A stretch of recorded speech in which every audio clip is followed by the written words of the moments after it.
Fairy Tale, written by Stephen King, published by Scribner in September of 2022, with a snippet read by Richard Coombs, available for checkout right now at the Alice L. Pendleton Library. I'm sure I can tell this story. I'm also sure no one will believe it. That's fine with me. Telling you will be enough. My problem, and I'm sure many writers have it, not just newbies like me, is deciding where to start.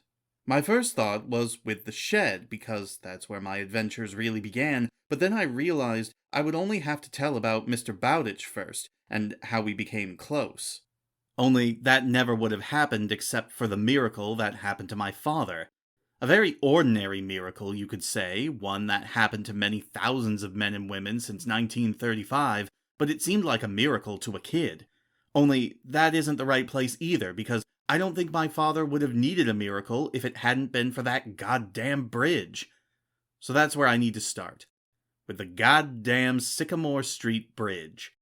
And now, thinking of those things, I see a clear thread leading up to the years to Mr. Bowditch and the padlocked shed behind his ramshackle old Victorian.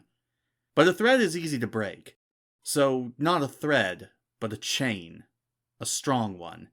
And I was the kid with the shackle clamped around his wrist. The Little Rumple River runs through the north end of Sentry's Rest, known to the locals as Sentry, and until the year 1996, the year I was born, it was spanned by a wooden bridge. That was the year the state inspectors from the Department of Highway Transportation looked it over and deemed it unsafe. People in our part of Sentry had known that since '82, my father said. The bridge was posted for £10,000, but townies with a full-loaded pickup truck mostly steered clear of it, opting for the turnpike extension, which was an annoying and time-consuming detour. My dad said you could feel the planks shiver and shake and rumble under you, even in a car. It was dangerous, the state inspectors were right about that, but here's the irony. If the old wooden bridge had never been replaced by one made of steel, my mother might still be alive. The Little Rumple really is little, and putting up the new bridge didn't take long. The wooden span was demolished and the new one was open to traffic in April of 1997. The mayor cut a ribbon, Father Coughlin blessed the goddamn thing, and that was that, my father said one night. He was pretty drunk at the time. Wasn't much of a blessing for us, Charlie, was it? It was named the Frank Ellsworth Bridge, after a hometown hero who died in Vietnam, but the locals just called it the Sycamore Street Bridge. Sycamore Street was paved nice and smooth on both sides, but the bridge deck, 142 feet long, was steel grating that made a humming sound when cars went over it, and a rumble when trucks used it. Which they could do, because the bridge was now rated at 60,000 pounds. Not big enough for a loaded semi, but long haulers never used Sycamore Street anyway.